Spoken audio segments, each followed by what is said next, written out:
collection of little jars, and it is a jewel beetle. Dead jewel beetle. This one is not going to, in fact, get away from us. So let's have a look at him under the microscope now.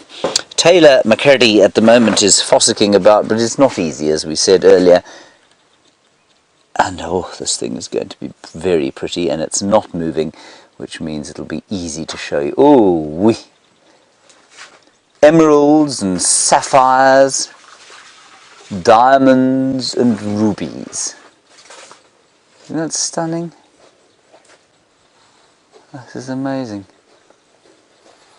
Look at that. Kalinda, you say everything looks stunning under this microscope and you could spend hours looking at it. I could too, you know. The detail on these things is so amazing.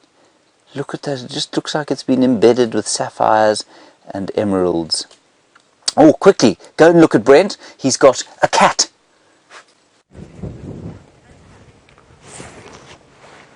Okay, we've got a lioness. It looks like she's stalking something. I'm not sure what it is yet. I can see some movement ahead of me. It looks like some zebra. Copy, Pete. So one of the Styx Lionesses. The rest of the pride is lying up to the west of our eastern boundary. We're right on the boundary. She's right behind the car. Just watching her. So apparently another lioness is looking up this side. She's going to come right next to us now. Oh, and you can... So it's one of the females that has cubs at the moment. Sticks for quite some time. Hello, madam. Oh, you can actually see that mange on her. She's lost quite a bit of fur. She's still looking quite healthy, though.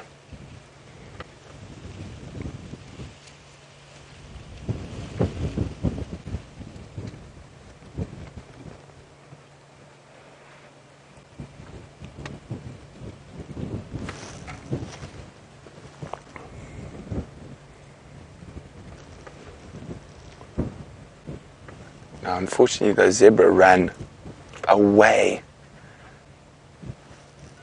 And I'm not sure how much longer we're going to see this lioness for, but it seems like the cat black struck at the same time. So across to Jamie.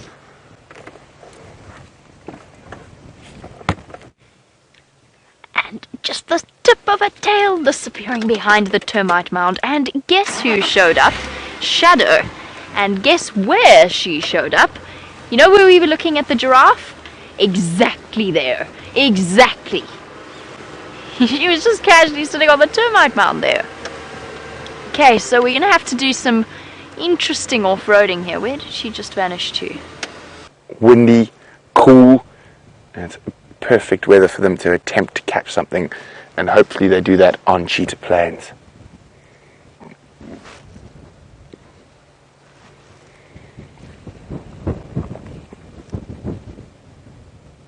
Even though she is lacking a bit of facial hair, she's still an absolutely gorgeous specimen.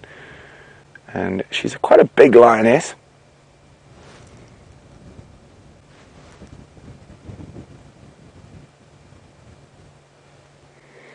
And what we can hope is that the other lions coming from the west of us chase something towards her while she's sitting next to us. Oh, there's a yawn.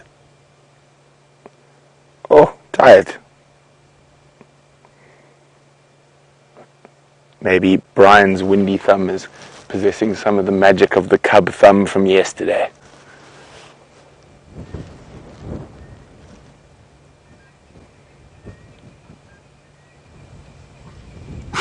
Oh, bless you.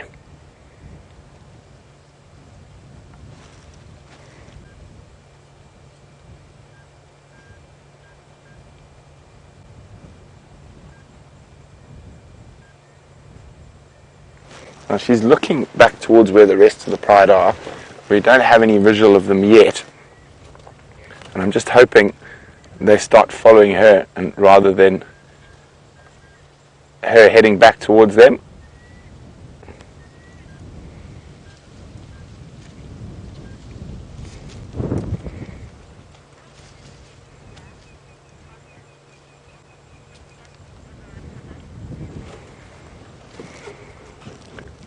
there we go. She's going to lie down right next to us. Isn't that lovely?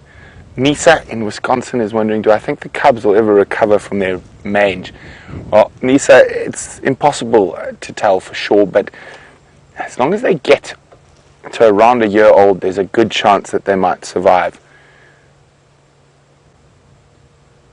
Now, the Birmingham boys have had this on and off for a while, and it looks like they've managed to shake the worst of it. This is the worst I've seen it on the females, but then again, I haven't spent that much time with the Styx recently.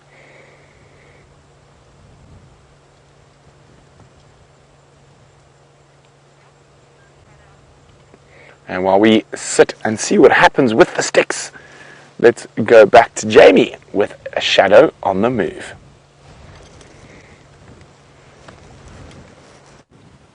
We've managed to stay with Shadow, that beautiful white tip of her tail giving her away.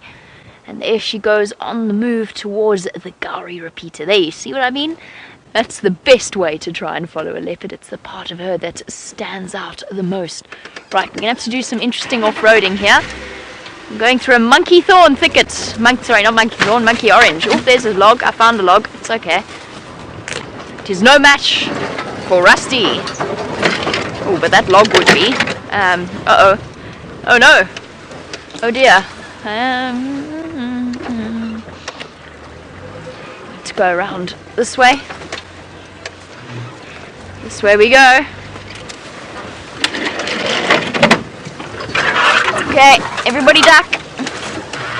Oh, especially the VR rig. If only the VR rig could duck. Heads! You're getting the full safari experience. Just like Aubrey's guests earlier, desperately pushing the branches over their heads. Okay, well there she goes. Where is Shadow off to? Is there a possibility that she's going to go and find her little leopard cub? Well, we're going to stick with her and we'll see you soon, just after the break.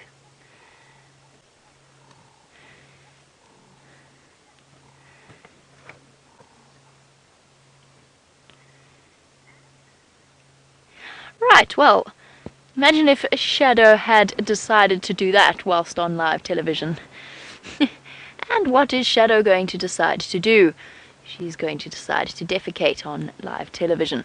Well, luckily you guys don't have to miss out on any of these moments. She actually would have timed it perfectly for the ad break.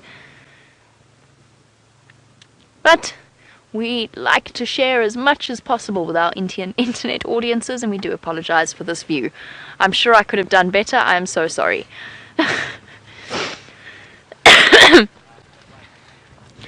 Okay.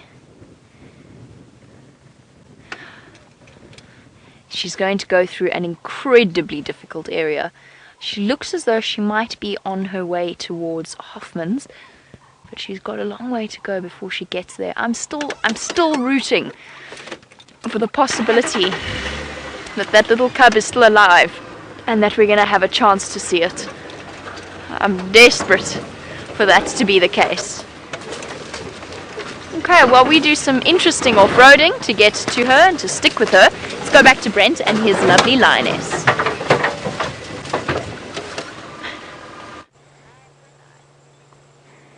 So she's laying down now. I still can't see any sign of the rest of the pride. Now they, being lions, might walk for 20 minutes or 5 minutes and then sleep for an hour. Oh, excuse me.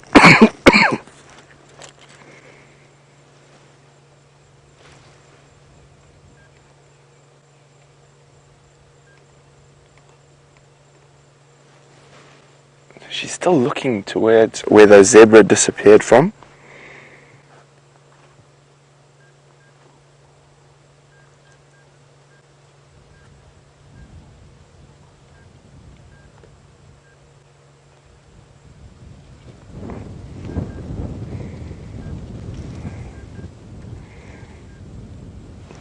Sorry, I just had to be on the radio. Oh, no. Oh, let's leave it. There's too much talking. Now you can see there, you can see how that mange is really affecting, but so difficult to know whether she's going to make a full recovery or not. I think as an adult they've got a much better chance at it than they do as cubs, but hopefully those little Styx cubs prove us all wrong. Just like the Nkumas did yesterday.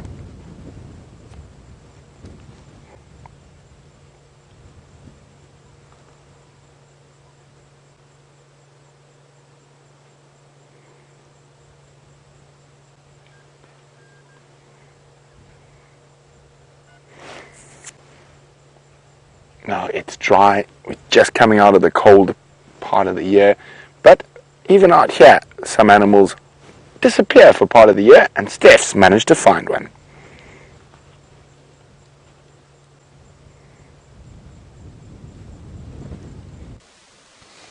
We have indeed. We've had our eye on this particular little guy for quite some time. We found him about 3 months ago at the beginning of winter.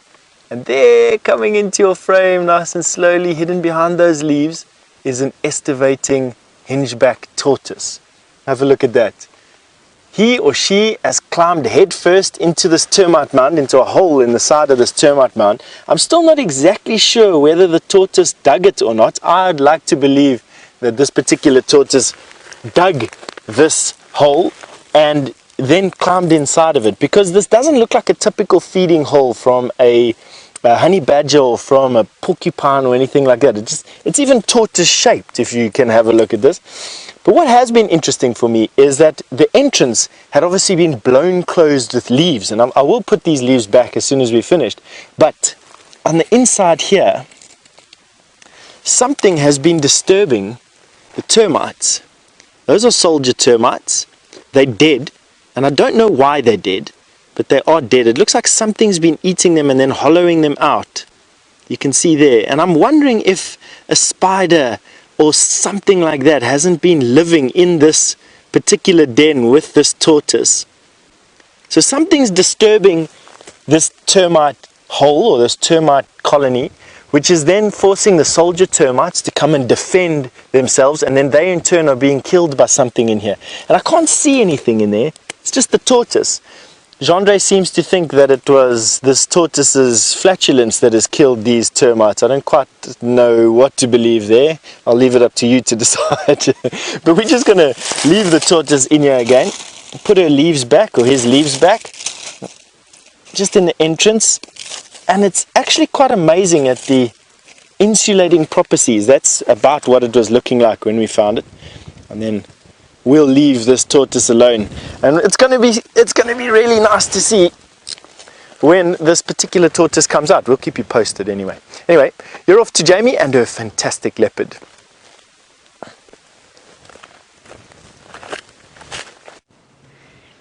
Isn't this just the perfect image? A leopard nestled atop a termite mound, looking absolutely magnificent. She's gracefully draped herself across the top, and for now has settled and is no longer on the move. Hello, girl. There she is.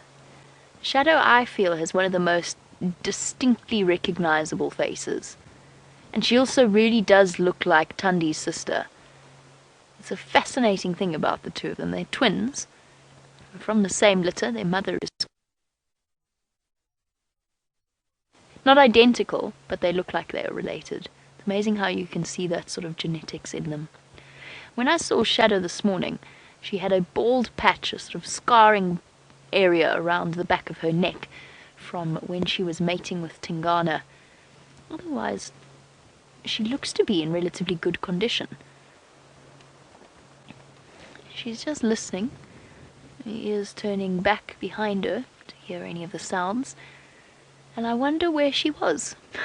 She must have been so close to where we were. The fact that she popped out right where that giraffe was is testament to that. Oh, her ears are looking a little bit scruffy as well. A couple of ticks there. Settled on them. But she does have the most beautifully coloured eyes.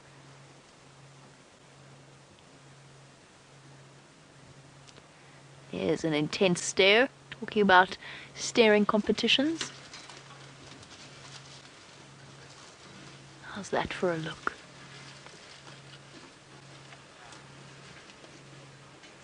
She is absolutely beautiful, even on a cloudy day like today. Now with her full belly, it's interesting that she's on the move as she is. She might have just been looking for a nice place to settle down for an afternoon nap, an afternoon rest. This is one of her favorite areas to disappear into, and once you find tracks coming into this particular spot, you just know how difficult she's going to be to find, which is why we've been so incredibly lucky over the past 2 drives. And even with her full belly, she's still intently listening to the sounds around her, and if the opportunity were to present itself, then I have no doubt that she would rush forward and see if she could catch something else for her next meal. The leopards are consummate opportunists.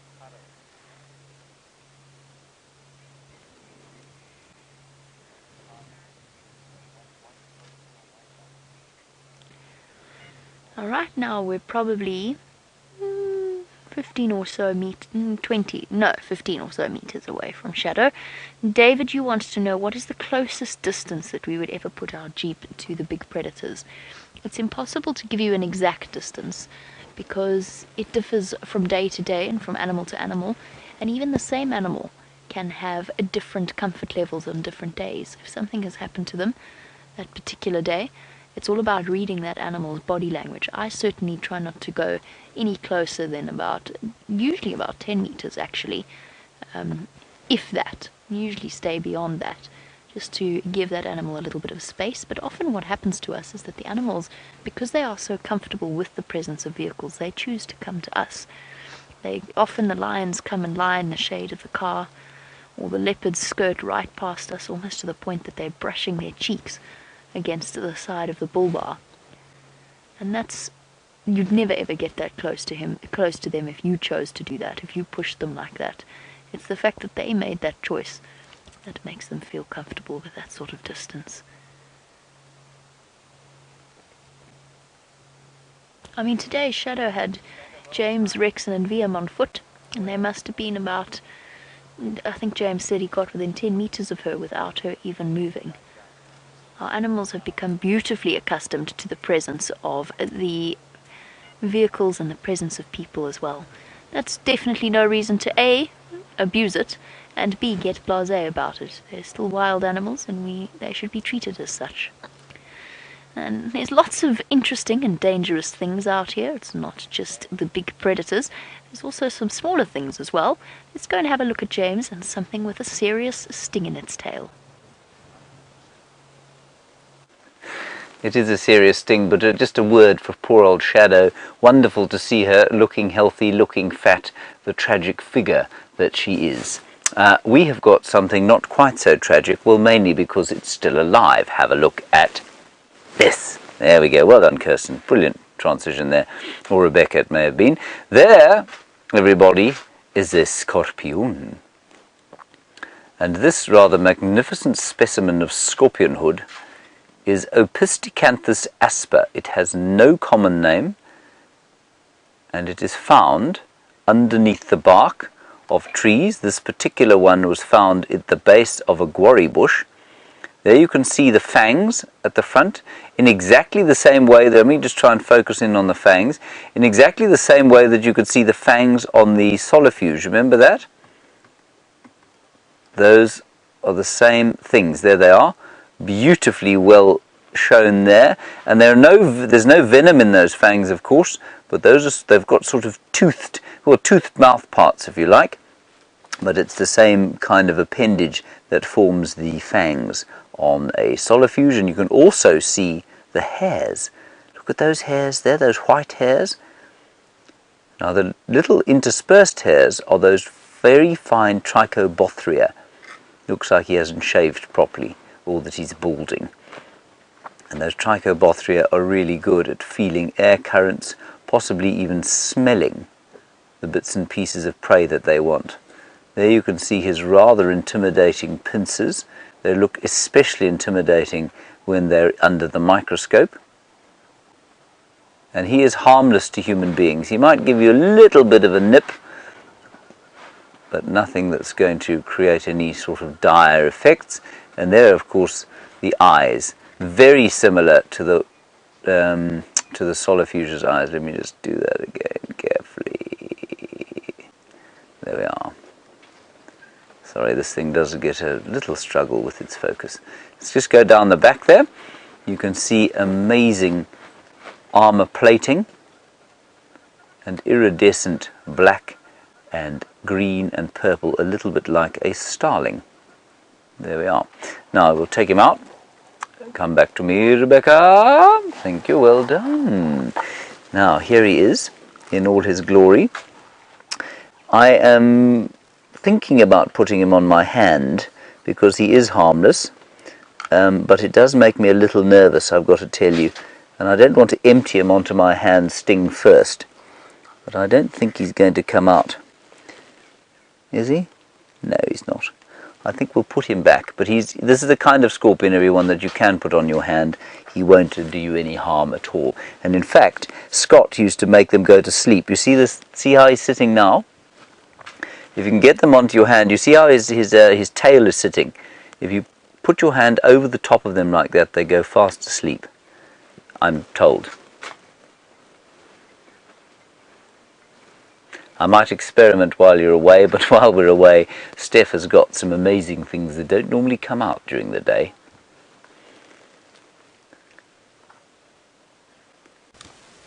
Well, these ones here.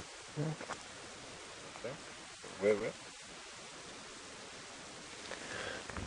Look at what we found here for you. We've got a colony of harvested termites that are allowing us here is the strength. Have a look at how they're all working together. This stump is many, many times larger than any of them, and yet they're moving it, and they're trying to maneuver this. And I say stump because this to us would be like you walking outside your house, knocking over the telephone pole that's outside your house, carrying your telephone wires and the electricity, and then dragging it with your teeth into your bedroom. Basically, that's exactly what they're trying to do, with all the twists and turns up your staircases and around your nooks and crannies.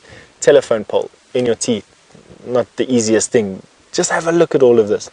Now, why they're allowing us to watch is because the wind is blowing quite strongly into my face, and my carbon dioxide is not washing onto them. If that were the case, the soldiers would bash their heads. These are the soldiers, these little guys with the bigger mandibles. This is a soldier here. And these are workers without the bigger heads. And these, unlike the macrotermes, the macrotermes are the ones that build the big termite mounds. They're a little bit darker because they've got a little bit of melanin in their bodies, and that allows them to be a little bit more sun resistant or UV resistant. But have a look how carefully, look here. These ones are just venturing out, and you can see that they are busy laying a pheromone trail, and it's just a little bit out and then back and a little bit out and then back. But these two have already found this piece of wood. And just have a look at the strength that these two will exhibit. And I mean, if James ever complains again that his legs are skinny and can't carry him around, then you must just make him feel like one of these termites over here that with their skinny legs move these big stumps. But anyway, from these harvested termites to Jamie with her leopard and a surprise. A warthog has just come walking right past Shadow. It's now gone onto the other side of the termite mound. There it goes there. It's just popped out on the right. Honestly, at its closest, it must have been maybe 10 or so meters from the termite mound that she was sitting on, and it absolutely didn't see her. Off it goes, trotting into the distance. And she went completely still for one moment and froze on the top of the termite mound, but I think that she's decided that it's not worth the risk, especially with her full belly. And we've spoken often about the fact that warthogs are not an easy prey for our big cats of the Sabi sand, That's because they are very, very good at fighting back, and they have incredibly razor-sharp lower tusks. She's still on alert. See that expression? I love that focused expression that leopards get when they've spotted something. Can you see anything behind you, Dave? I can't either. But Shadow's senses are far more acute than ours. She spotted that warthog long before it made an approach. And if that little female warthog does have any youngsters, then there is a chance that she might decide to go for it. But I think there was just a shuffle there to get a little bit more comfortable. So, that was almost incredibly exciting, but I think that a large female warthog for a leopard that is like of Shadow's size, they probably would be about equal weight. And it's not really worth the risk of injury. Tingana, of course, is an experienced warthog hunter, but he's also probably double Shadow's weight. So he's got a great deal more strength on his side. I think she'd rather settle for a smaller antelope and impala. A good decision all around. Leopards have been known to be killed in failed warthog hunting attempts. So have a couple of people's pet dogs that have made the same mistake, living out here in the bush. And they're definitely not an animal to be trifled with. But she is giving us a stunning view of her beautiful live body spread out over that termite mound. And she shifted around a little bit, found a more comfortable patch, and just starting to doze off. I think that'll probably be her plan for the rest of the afternoon. I love it when they do this. Droopy eyelids. So while Shadow decides what her plan of action for the afternoon is going to be, it seems as though James has already made plans and some interesting decisions he has made. Let's go across and see.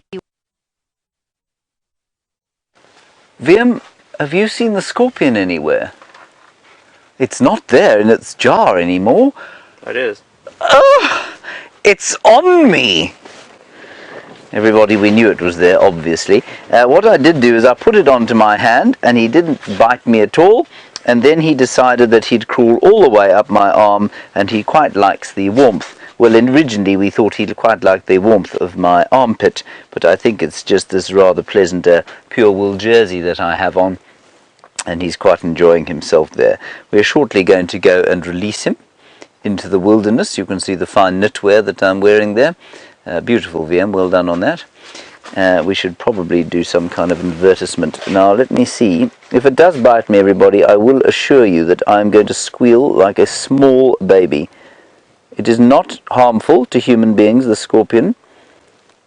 And what we just want to do is see if we can't encourage him to climb onto my hand, but in a way that doesn't make him strike.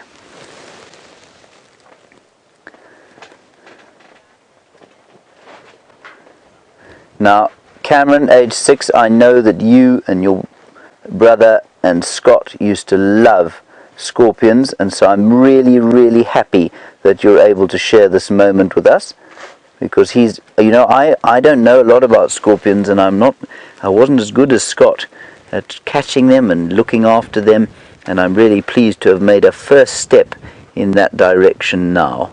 So thank you for watching, young Cameron. And I hope that you keep doing that and keep sending us questions, please. We love to hear from you. Let me just try and catch him once more.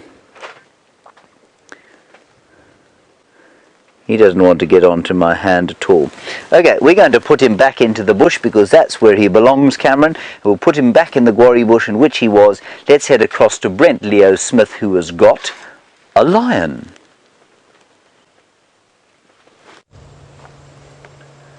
We're still with this single Styx Lioness. She's still contact calling. I've heard from the guys across our bound that they've got one male and one lioness, and the cubs were seen a bit earlier, but they've gone into a little ravine. Let's just keep off that she calls them to us.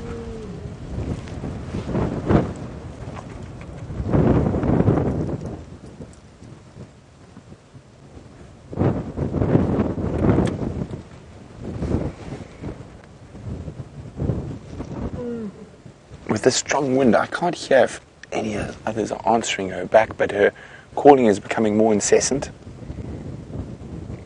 That's when you're supposed to call, Lioness.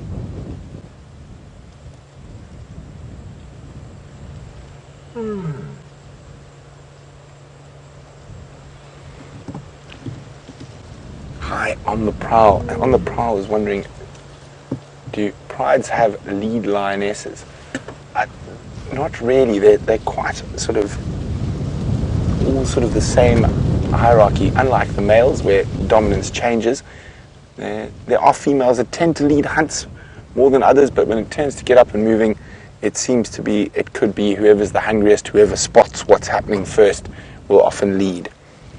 Yeah, she's looking a little bit more alert. I'm hoping she doesn't move further to the west of us.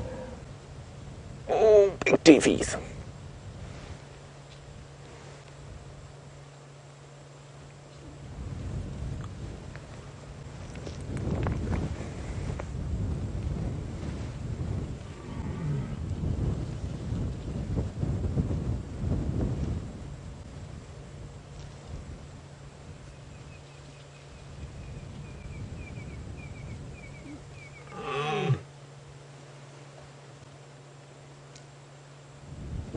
We can hear that wonderful contact call. It's getting louder.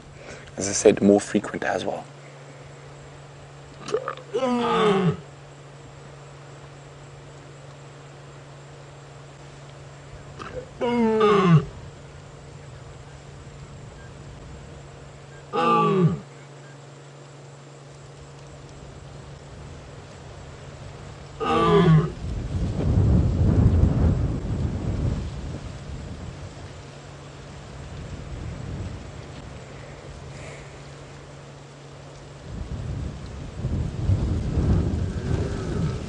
Of course, her hearing is much better than ours. But I'm not hearing any responses with this strong wind.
So I'm just trying to keep quiet to see if I can hear any responses. And I've heard that there's a lioness moving off south away from here. One lioness is lying with a male, and then we've got the third Styx Lioness lying next to us here. Now, they can't see the cubs, but apparently they can hear the cubs in a little ravine, probably about 150 meters from us. 200 maybe.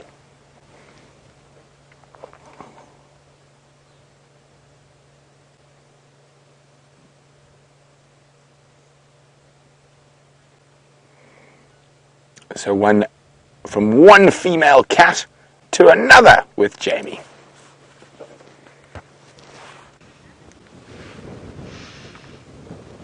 Moving all the way from Cheetah Plains right across to very close to the western edge of Djuma, we are just about at our Gowrie repeater, which is where we broadcast our signal from. And our lovely leopard is still settled atop her termite mound, not looking as though she's in a hurry to do terribly much. I'm still just waiting and hoping so desperately that she's going to take us a little bit further into the bush and give a gentle call, and there will be her cubs. Sorry, her cub. so far it doesn't look as though that is her intention at all.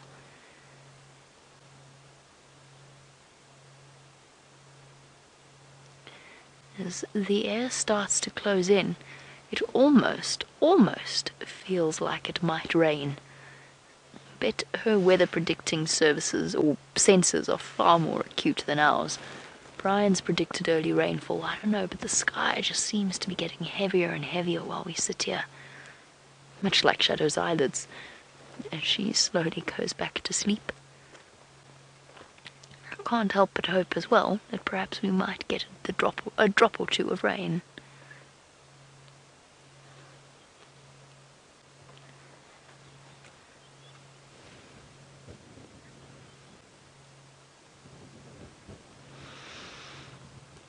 Beautifully perceptive question coming through from Rain. And Rain, it's lovely to have your question. Rain is 16 years old and would like to know how I feel when people call Shadow a bad mother. You think that it's mean because she's an animal and not a human. Rain, I couldn't agree with you more. And I feel sorry for her. I don't feel like apportioning blame to her as though it's somehow her fault that she hasn't had much success. Yes, Karula is an amazing mother and she's been incredibly successful, but we have no idea what is happening with Shadow's biology and her instincts. I always find it very peculiar that people are so willing to blame her when she goes off and starts to mate with Tingana earlier than she should. Like it's in any way her fault, her instinct, her biology. Everything about her tells her to do that. And she's never been particularly good at hoisting her kills, which is probably one of the reasons why she's lost cubs, because they're not safely up in a tree when there's a carcass around, which of course attracts hyenas. But why, we don't know. It could be that she's weaker than Karula. It could be that she's got an old injury that never healed properly. It is interesting that Tundi has been almost as unsuccessful as Shadow, not quite, as far as we know. I just think that we've been spoiled with Karula. I think she's the exception to the rule. She's an incredibly good mom. Can we say that, though? Can we call Karula a good mother without automatically saying that Shadow is a bad one? Because Karula's an animal as well. Yes, I think that we can. I'm going to say that we can. Karula's obviously got very, very good instincts when it comes to looking after her cubs. Shadow has some kind of biological disadvantage, I think, and it could also be entirely circumstantial. She might have had bad luck because there's more hyenas around where her territory is, or she's just had really bad luck with male leopards moving through an area. Young males that have come through and perhaps killed her cubs. Certainly it's been a very traumatic year for Shadow. She's got a Saleshe and her adult cub Tiani moving slowly but surely into her territory, and of course with the release of Sindile, who still thinks she's mom and she wants nothing to do with. All in all, it's been something of a confusing year. I don't think it's fair to call her a bad mother. I never have. I think she's just been unlucky. Anyway, on to happier subjects. Let's go and figure out what Bushwalk is up to on their lovely stroll through the vegetation.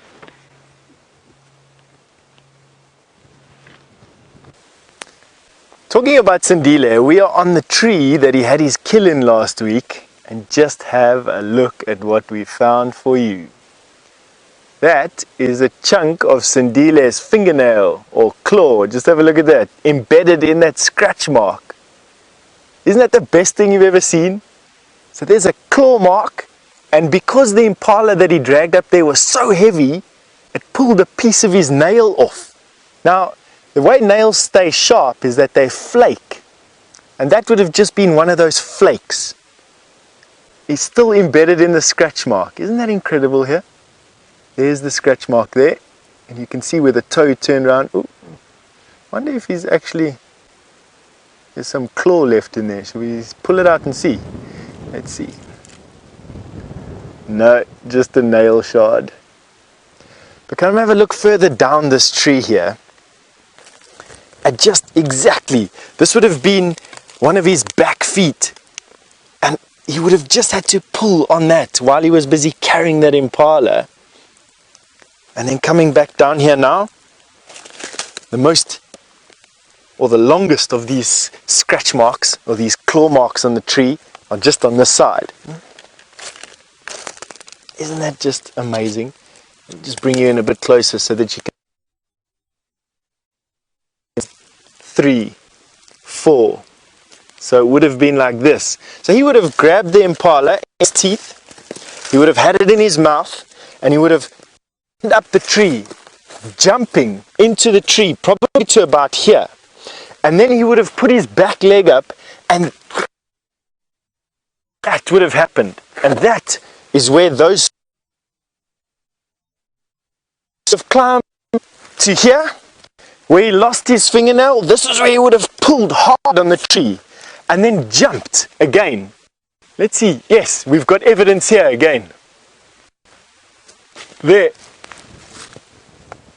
One last claw mark that we can see in the tree just there. And then the branch levels out. And he would have laid up there, panting. But the first instinct a leopard has when he starts to feed is to pluck. And come and have a look here. Got your aerial a bit there, Jandre. But here is the fur of the leopard, of the impala, that the leopard would have plucked out with the teeth. So Sandile would have stood on the tree up at the top there and plucked out the hair, and starting at the belly, the soft organs, and there you can see some of the belly fluff of the impala. Plucked out all the hair in this area here, the leg and the inside of the belly, to gain access to the belly, to eat the soft organs first. The soft organs, liver, lungs, intestines, heart, spleen, all that sort of stuff, contains the most nutrients for the leopard and also the most water. And he would have eaten that first, lapped up any blood and fluids that he could have, and then moved on to probably the legs. Because when I saw this the next day, there was just the forequarters and the head and the neck left, and then basically eaten from the back forward. And that's basically the sighting that we had. Then he spent a long time here, and of course, going through the motions, he's digested the scat that initially very, very black, and then would have gradually have turned whiter as he ate the bones. So as he ate the ribs and he sucked out the marrow and licked it out and ate all the smaller bones, his scat would have gone from tarry black to this whitish color. And this is so difficult at this point to tell whether this is a leopard or a hyena, because he basically ate that entire impala. He wasn't contested whatsoever. And so I would say that this is probably his scat, maybe, could be a hyena, but we never ever saw a hyena here. They were never in attendance underneath the carcass. They were elsewhere. So I would say that just because we didn't really see a hyena, that this is maybe his. But after he's eaten all of that meat, after the meat has passed through, let's see if we can find anything more.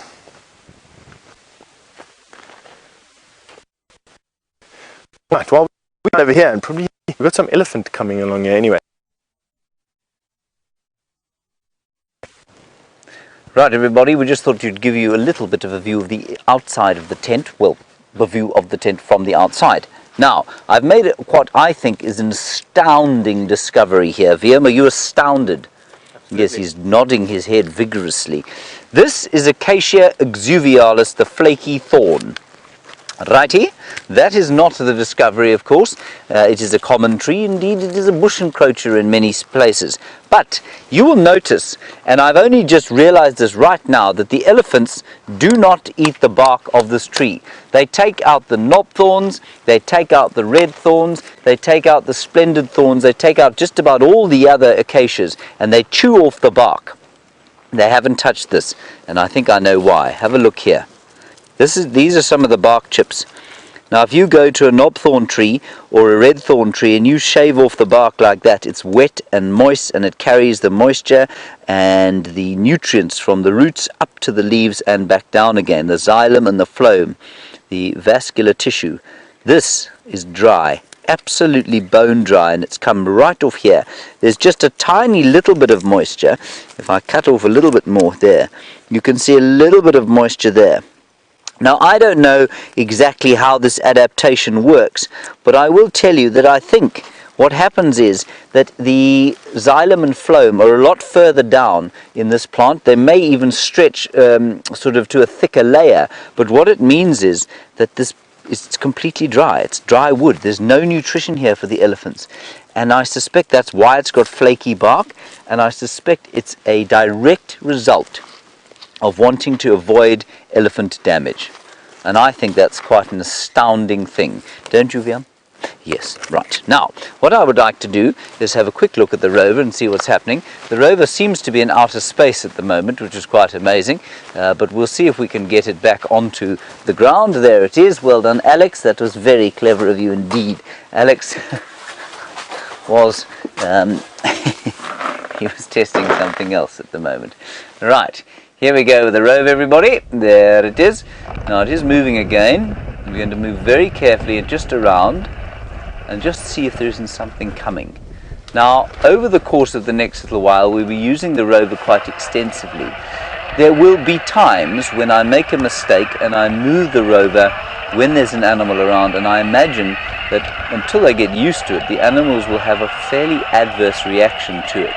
But I think they're going to get used to it fairly soon, and I think if you stop moving it, then they'll come back and have their drink. So if you are a long-term watcher, and I hope that you're going to become one if you aren't now, don't be fearful when that does happen, and don't think that we're going to chase the animals away from this last little bit of water. I don't think we will. I think the more we drive it around here, in the same way that the more that the animals spend time around the Land Rovers habituates them, I think the more time they spend with our good friend Ronald, the better they're going to be with him.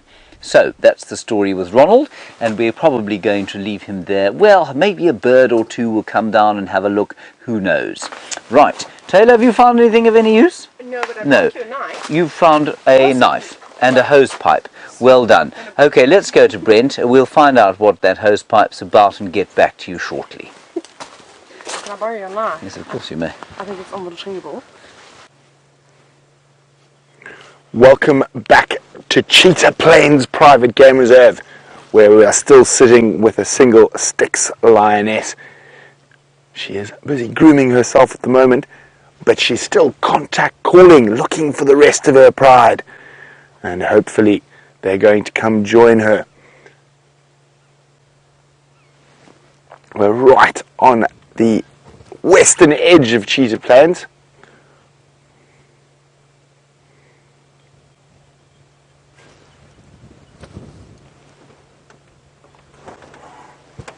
And she keeps looking towards the west, and I think that's where the rest of her pride are.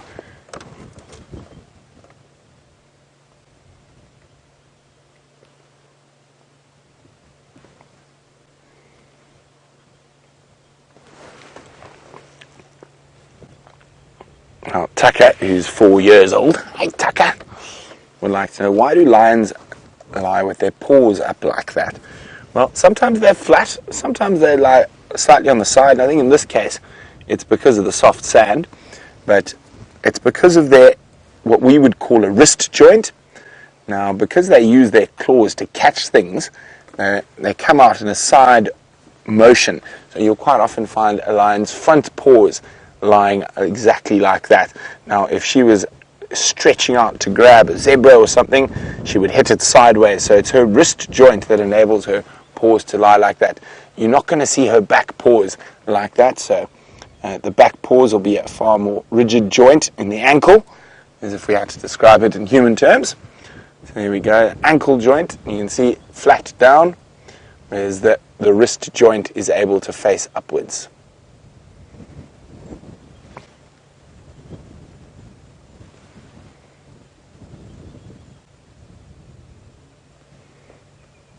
Now, she must be very itchy with that mange. Of the types of manges that are most common out here, it's the less dangerous of the two. It seldom kills adults, but can be quite threatening for the cubs. From the Birmingham boy who has now died, and it's spread from him to the females and then through to the cubs. Currently the Birmingham boys don't look like they've got it too badly, but as I said, from adult lions they normally come back from it. But there you go, she's very itchy. So it's actually caused by a little arachnid, a mite.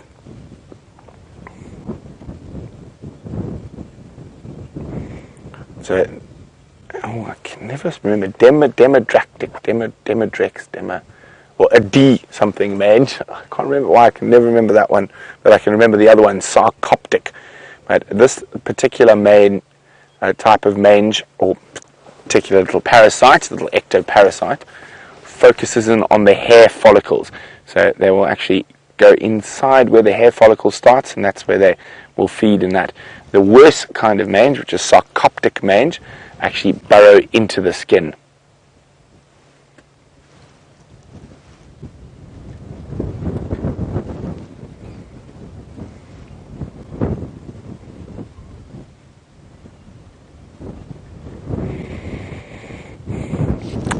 Hi Sandy, who's in Canada, and Sandy is wondering about sand fleas. Now, do we have those here that bother the cat? We don't, fortunately. I know all about sand fleas from my time up in other parts of Africa, but in this area we don't have any sand fleas.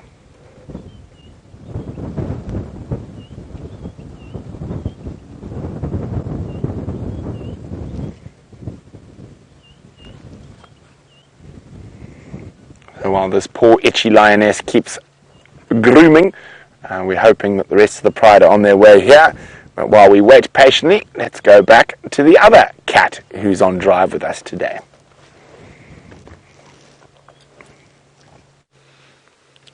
Having a lovely cat-a-day afternoon on this. Oh, hello.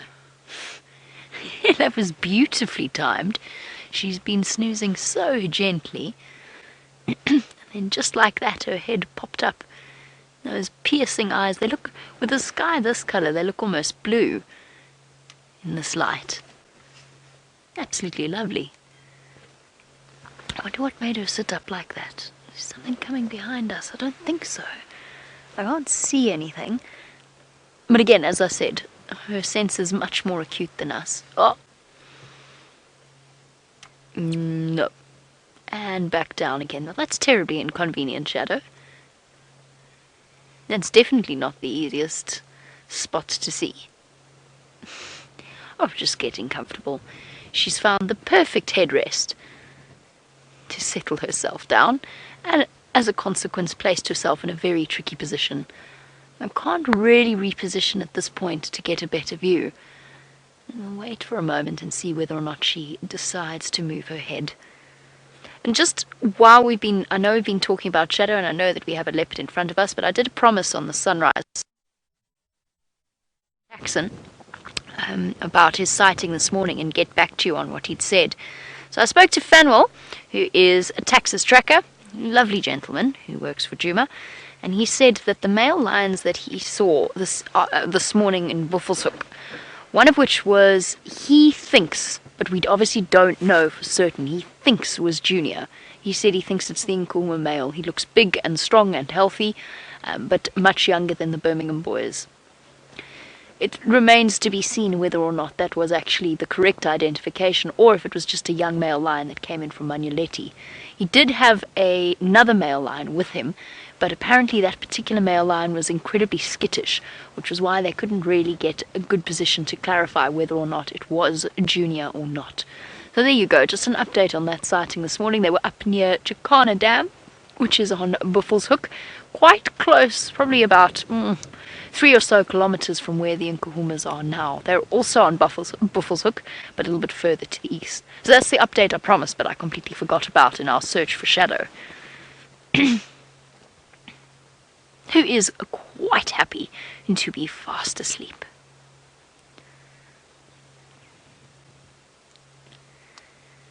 This is always something that we remark upon, the ease with which these cats manage to look comfortable on a termite mound. Those of us who have attempted to imitate that level of comfort have found ourselves seriously disappointed. It's incredibly uncomfortable lying on a termite mound. There are all kinds of horrible sort of knobbly bits that dig into your back. Definitely not nearly as comfortable as leopards make it look. I'm attempting to see whether or not there is a way around here, but I don't think so. We'd have to try and go all the way back around to the other side of the termite mound, and I'm not sure that it's worth it. I think we're going to play the patience game and just wait for Shadow to decide to get up and move. But whilst Shadow snoozes away, the Styx Lioness has been far less lazy with her afternoon. Let's jump on board with Brent and find out where she's going. Unfortunately, she is heading away from us, back to whence she came. I think heading back towards where the cubs and the rest of the pride might be. And you can see flicking her tail at the flies. But she was very kind to sit on the boundary with us for as long as she did.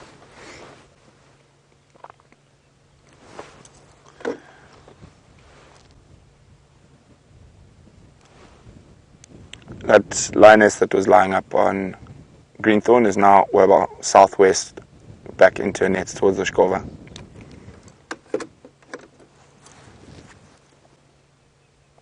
There she goes. We'll stay watching her as long as we can.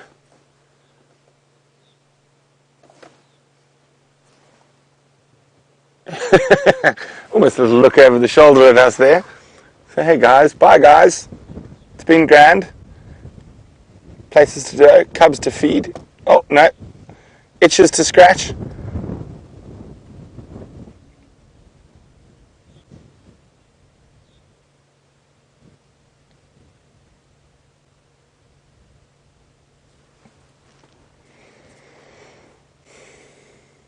I think that little roll was an itch roll rather than a flop down and sleep roll.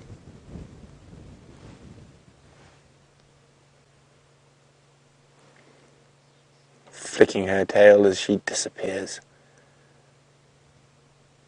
And there... Oh, one last tail flick. There she's back.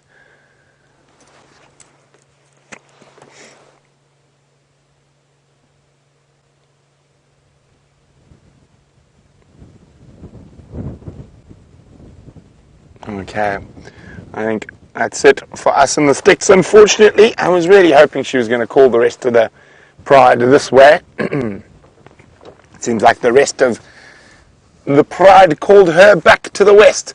Maybe they'll be back here on tomorrow's sunrise safari, fingers crossed. But while we go see what else we can find, let's go to James, who's probably nice and warm in his tent. Yesterday he described me as being in a sauna. Today he says he hopes I'm nice and warm in here. As you can see, there's not a great deal of walling in this particular tent. So no, we're not very warm, but we're having a lovely time. Look what our resident bloodhound Taylor McCurdy has managed to find us. No, yes, that's exactly what we want. See? It's some amber, and amber of course is tree sap, and this particular tree sap is growing. Well, not growing, it's sort of exuding from a black monkey thorn. Now, if you happen to be a bush baby, which is our tiniest little primate here, many of you have seen them, and one of them lives actually just outside their final control. So if you ever come and visit us, you can ask to see Billy the bush baby. You'll be lucky to see him. And this is what they eat during the winter months, because there are no insects for them to eat, and so they go after this quite astounding, sort of beautifully coloured stuff. Now we'll pop it under the microscope. I'm not sure that we're going to get a better view than the one Viam's just given you. But what is interesting, of course, for those of you who have watched the great classic Jurassic Park, is that this is where the, in theory, I'll just lighten it up a bit. This, in theory, is where they found the mosquito that carried all the DNA for all of those amazing dinosaurs. I haven't found a mosquito in here. Can you see a mosquito in there, Viam? Maybe it's carrying the DNA of a dinosaur, or perhaps a long extinct saber-toothed cat, or perhaps even you, Viam. We could maybe clone you from the mosquito blood that we extract out of the amber here. I'm now being completely ridiculous, of course. But just before we change the view, just look again at now how we look at, well, we're looking at the branch, of course, now. I'm just going to dim the picture slightly. Look at the detail that we just don't see unless we put these things under microscopes. Those are called lenticels, those white things, and they're basically, well, I think they're sort of a representation of the lymphatic system almost. They've got sort of hormones in them, tree hormones, and I suspect it's from these perhaps that the acacia trees are able to produce the pheromones that contact each other, especially when they're being attacked by things like elephants. Right, now let's go over to the dam cam. Watch this. There's a Nyala coming. Now, where is he in relation to Ronald is what I want to know. I'm going to turn Ronald very slowly. Keep your eye on the Nyala. Oh, you see him look there. I'm not sure what he looked at. Oh, I can see exactly where he is now. He's way behind. He's basically... Okay, let me just drive the rover up there. He's not anywhere near the dam. I think the dam cam is facing quite a long way away from him.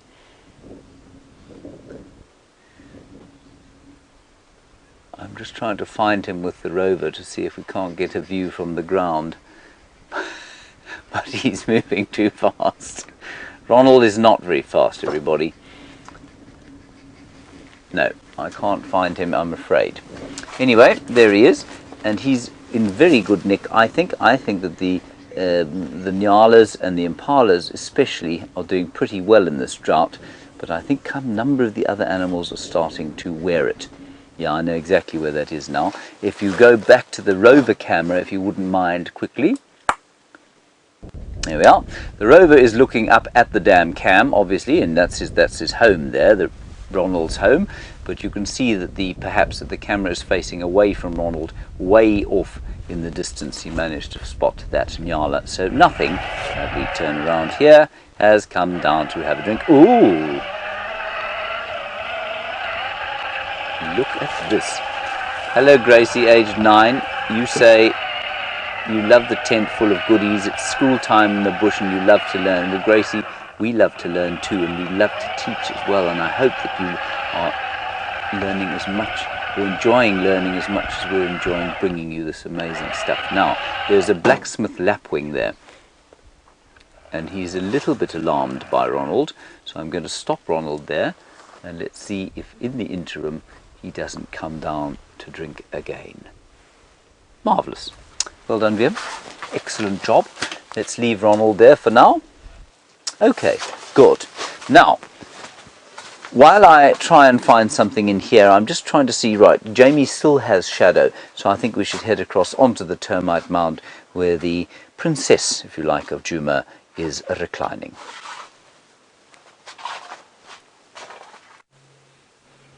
The princess of Djuma is enjoying a little bit of a royal nap this evening. And it's so peaceful sitting here just listening to the breeze blowing past. I almost want to go and join her. Except that I know how uncomfortable termite mounds are. It is a lovely, lazy Saturday afternoon feel. Nobody else wants to come and join us. And with the wind whistling past and away from the road, it almost feels as though we are completely alone out here. Except, of course, for our couple of thousand viewers that are naturally on board with us as we speak. Every now and again, Shadow lifts her head just to make sure, I think, that there's nothing out there coming to sneak up on her.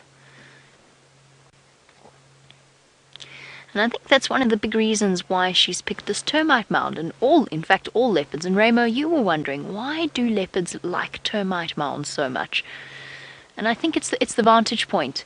It's the fact that they can climb up, they can get comfortable. They're not too high, so they're not blowing about in the breeze on a day like today. But at the same time, it gives them a nice, slightly higher viewpoint, so that nothing can sneak up on them. And they can watch for potential prey as they sit up there Like with that warthog, she spotted it from very far away. Bear in mind that when a leopard is lying on the ground, she will barely be able to see more than a couple of meters. But up there, from her vantage point, she'll be able to spot things far quicker. Also probably improves the amount that she can hear as well.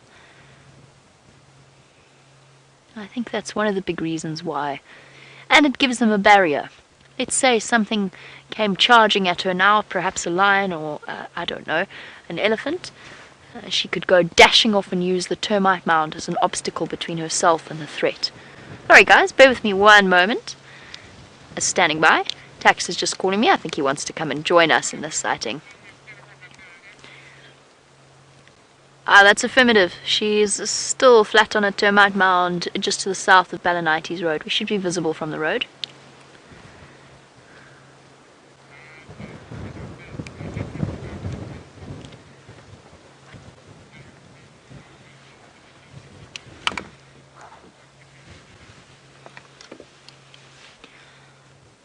Copy that, will do. We're going to be here for another 20 minutes or so, so I'll let you know when we do decide to leave.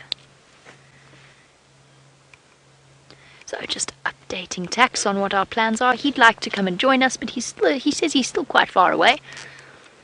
He's not going to come rushing through. What we often try and do in a situation like that is if we know that there is another guide on their way, and if we were to leave the animal, they would be unattended. And what we often try and do is just stay with it for as long as possible until that person has a chance to get there. Otherwise you run the risk of that animal disappearing, and then the poor guests don't have an opportunity as wonderful as ours to sit and observe such a natural, peaceful scene. I love the way she's almost hugging the termite mound with her left front paw on the one side and her right front paw on the other. And the perfect snooze spot.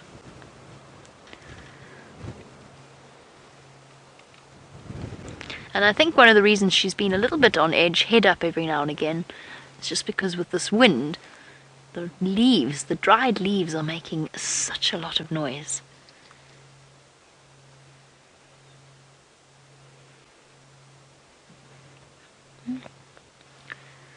Gives us such a perfect opportunity to study the stunning imagery that the leopard creates. From their incredible eyes. I think that's one of my favorite things about leopards is their eyes.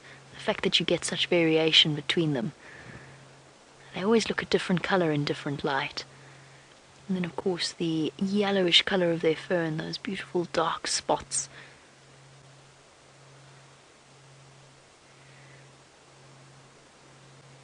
And perfectly pace paw pads. I know that Tingana was... Oh, and a girl.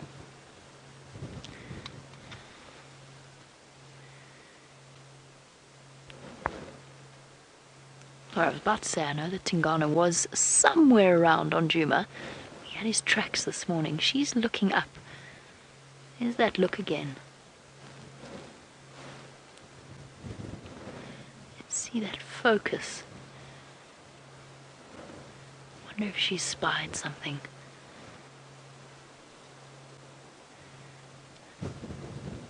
Those ears working like radar dishes to listen to sounds all around her.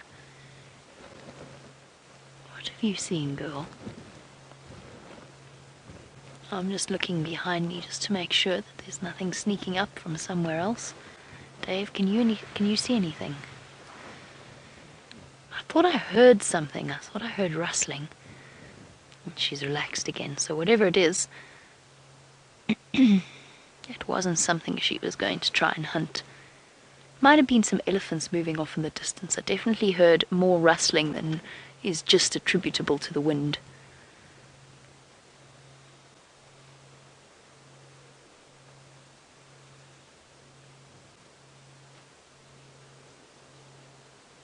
Wouldn't you love to know what she's thinking at this exact moment?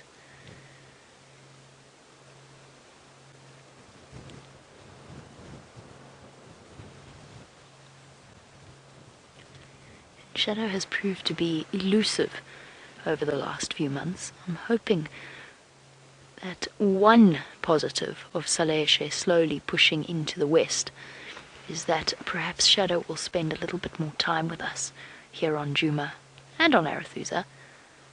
Sorry, girl. Sorry, Dave.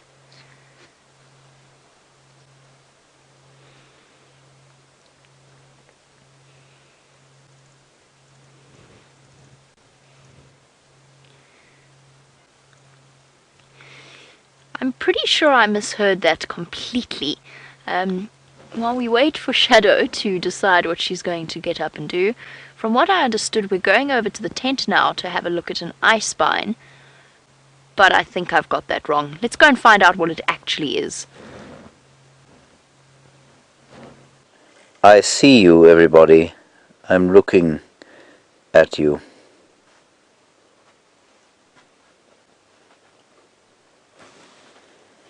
That was my eye. Now, that was brought about by us trying to find a mite to show you that, to kind of explain that sarcoptic mange, and very kindly sort of a chief finder of things donated some eyelashes, because apparently in an eyelash there are mites, but this particular finder of things is very clean eyelash, well, cleanish eyelashes. There's a day's worth of dust on, but there are no mites on our, no flies on our tailor. Anyway, there is no mite there, but that is a hair follicle, if you can believe it, everyone. And that was pulled out, freshly pulled out of Taylor's eye just now. Very nice. Thank you for that, Taylor. Well done. Unfortunately, you're a bit too clean and there is no sarcoptic mange in your eyelashes.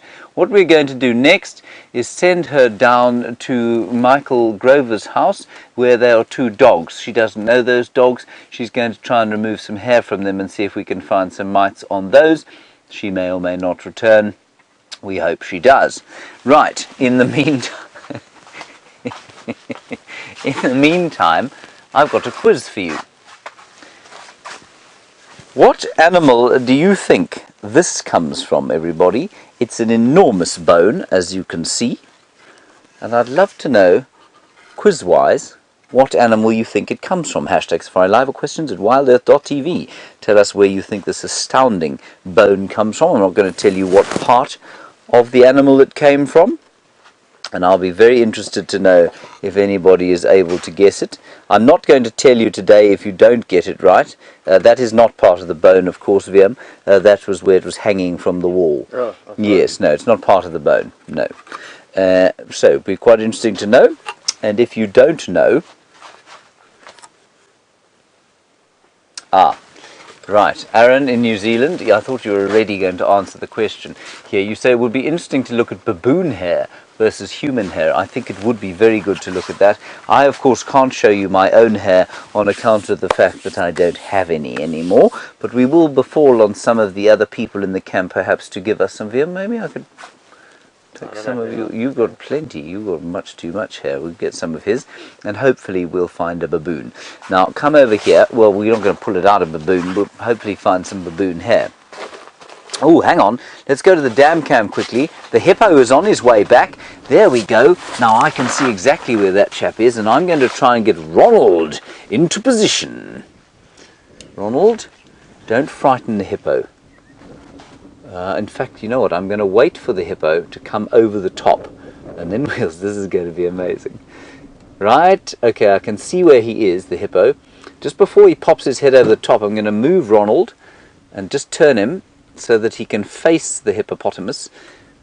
That should about do it now. Let's turn. Right. We don't want to drive into the dam. There you can see Ronald. Ronald is waiting for the hippo. We can't see the hippo yet with Ronald, but I can see from the dam cam. You can see... no, come back this way. Hang on a second. Maybe we go around the top there. Hang on, wait. Let me move Ronald. Come on, Ronald, you slowpoke. Move it. I have to tell Alex we need a slightly more powerful engine in Ronald.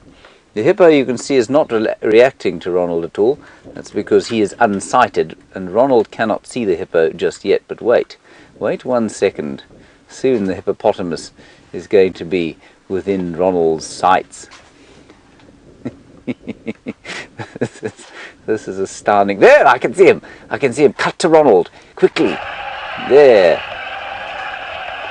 There is the hippo way in the distance. Let's move slowly down here. Of course, there's quite a lot of water that's leaking out. Alex, what's my range like on this thing? I don't want to run out of range. Oh, it's a big bump. Oh, Ronald, you biscuit. Go, boy. Come on. There we go. This is so cool. The hippo has not reacted to Ronald at all yet. I think let's sneak... Oh no, Ronald doesn't like water. He's definitely not waterproof. Move away. Kirsten, any idea of the range that Ronald has? Before I run out of range and the hippo comes and stands on him. Connor's just giggling. He doesn't know what the range is. I'm gonna... Oh, you know what? Let's just keep going. I think let's just keep going. I don't think we need to stop at this stage. As soon as the hippo turns, I will stop. Because he will... Ronald makes a bit of a noise. He goes... as he goes. You can hear him slightly. I think the hippo is going for some clean water to drink. Doesn't want to go and sit in the water that he has been drinking. This is spectacularly fun. I cannot believe we're getting this close to the hippo. I don't suppose we want him to be stood on. Ronald is not. He may look fairly robust, but I assure you he isn't. Connor, you need to give me some indication of range, old fellow. Well, he's still going. Here we're going to the dam camera view. There you can see how close Ronald has got to the hippo.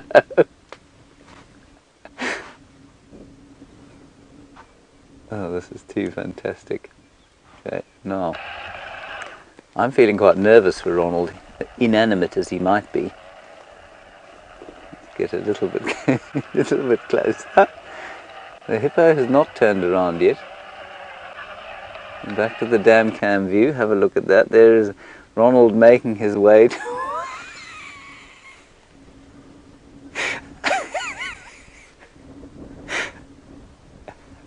And you must hear the noise coming out of the final control, everybody. They cannot believe what's going on here. I think we drive right under this hippopotamus. This is so cool.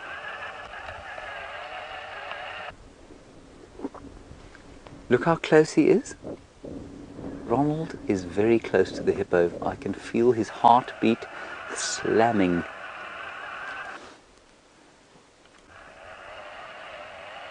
I don't think we're going to go any closer than that, everybody. There, he's turning. Now I'm going to stop. Now let's see what happens. Full frame hippopotamus Ronald. Well, not quite full frame, really, an eighth of a frame, but that's still pretty close with the GoPro camera. Can we have one more look at the dam cam if we've still got Ronald in view? There we are. You can see it's getting dark, that's why it's getting a bit grainy. I don't think Ronald is more than 3 meters from this, no, maybe 5 meters from this hippopotamus, which is having a drink. He's not going to drink forever, which means we should, with any luck, he should swing to his right-hand side, and we'll get an astounding view of Ronald. How amazing is this? I think it's going to be worth waiting for just a little while in this position to see what he does. Let's go back to the dam camera and we'll just have a look and see. And you can see Ronald's brake lights are on there. He's obviously very nervous. I suspect if he could talk, he'd say, "Get me out of here, pal," immediately.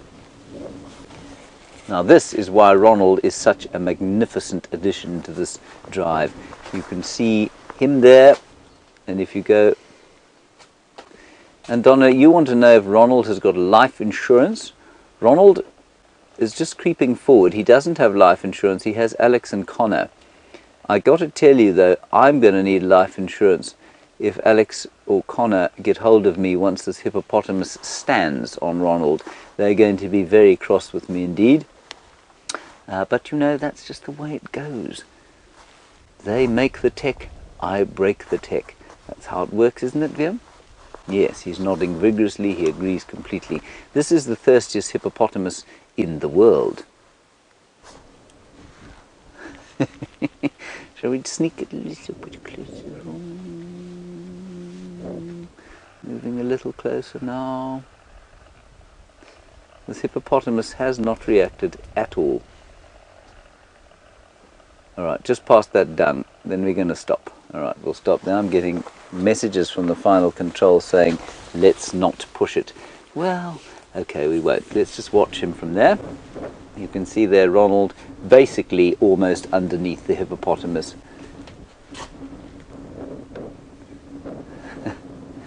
Hello Doodle, you say, what is it with me and hippos? Well, Doodle, what it is, of course, I don't know if you were hapless enough to have seen me try and draw a hippopotamus, but you see, the closer we get to them, the greater the chance is that the next time I have to draw a rendition of one of these animals, I will be able to do so in a much more competent fashion. Right, let's quickly, we're going to watch the hippo. Let's go back to Jamie and the leopards and see what's leopard, and let's see what's happening with Shadow.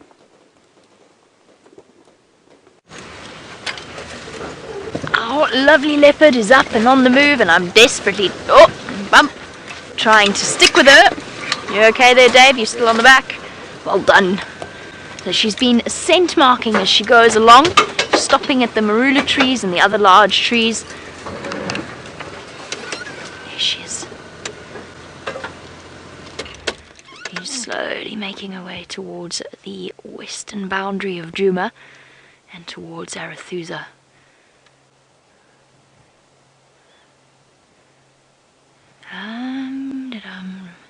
Trying to see where there's going to be an easy path for us to keep up with her just for the last few moments of the sunset safari. She's slowly disappearing into the distance.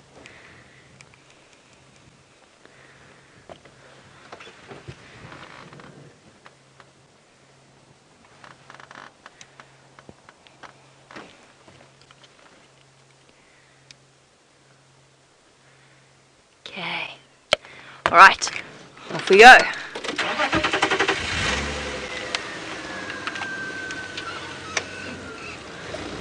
Okay, well, as Shadow disappears off into the distance, we've reached the end of our portion of the sunset safari. So from myself and Dave and Shadow, a big goodbye and thank you to you all. We'll see you on the sunrise safari. Bye-bye, everybody. Look, he's just turning around. Hello. Oh dear. Here we go. This is unbelievable. Ronald, have courage, my friend. Yes, I didn't move him, everybody. He's just smelt it, obviously. Now he's a little bit nervous. This is okay. We're not in any way stopping him from going back to his water where he'll feel safe. But he's probably going to go off and graze now anyway. Now, what is amazing to me is that he didn't react to the sound of it coming. And he didn't look around at all, which I think is astounding. Then he turned around, he got to within sort of a meter of it, maybe smelt it. You know, it's possible that it smells of human. He's turned around now. He's going off now. So I think maybe that's a lesson to us. Maybe we need to, once we've handled it, perhaps we need to give it a bit of covering of buffalo dung, perhaps.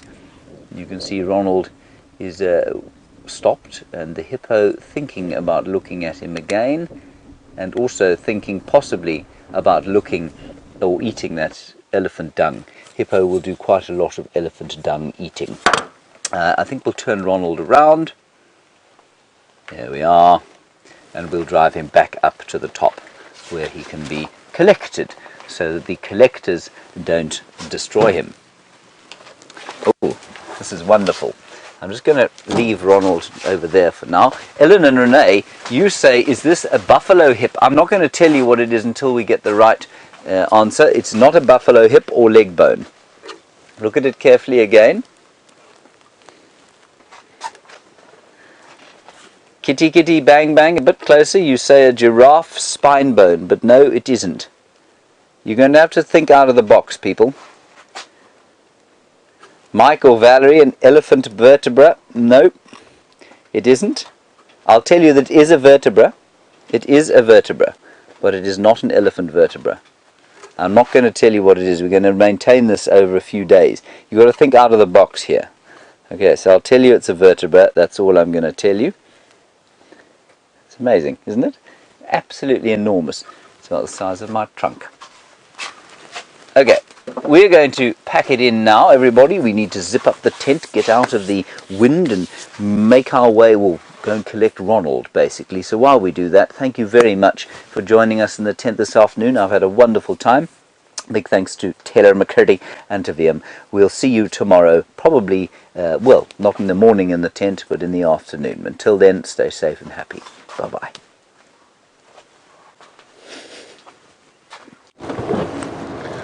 Well, it's been interesting, and sometimes these cold, wintry, weathery afternoons can prove a bit difficult to find the animals. But fortunately for us, the animals played along this evening, and isn't it great having that rover down at the tent? And of course, James messing about with a microscope, and Jamie finding shadow, and we were lucky enough to find a single Styx Lioness. And really nice catch up with her. Pity we didn't get to see the cubs, but you never know. Tomorrow's another day, and it'll be very exciting to get out on the sunrise safari. Now, unfortunately, as I said, just to give you a quick update, in Kahumas, 1 Birmingham, Buffalo Kill, Buffalo's Hook. Karula, both cubs, I think it was an Impala Kill, Hoffman's. Shadow with Jamie, and hopefully she'll be around in the morning. Tingana's tracks were about, but I think he's gone into the north. No sign of any leopards on Cheetah Plain. Styx, we're heading southwest from where we left that female, so hopefully they do a big circle and come back east. What other cat reports can I think of? I think that's about it, what we know that's going on. So that's what I love about the sunrise safaris, is it's all new again. Anything could be out. There could be wild dogs, there could be hyenas, and of course that buffalo carcass at Red Dam is definitely going to be worth checking out. Hopefully it draws in some hyenas or a male lion or two. We never know. That's the joy of being out here in the African bush.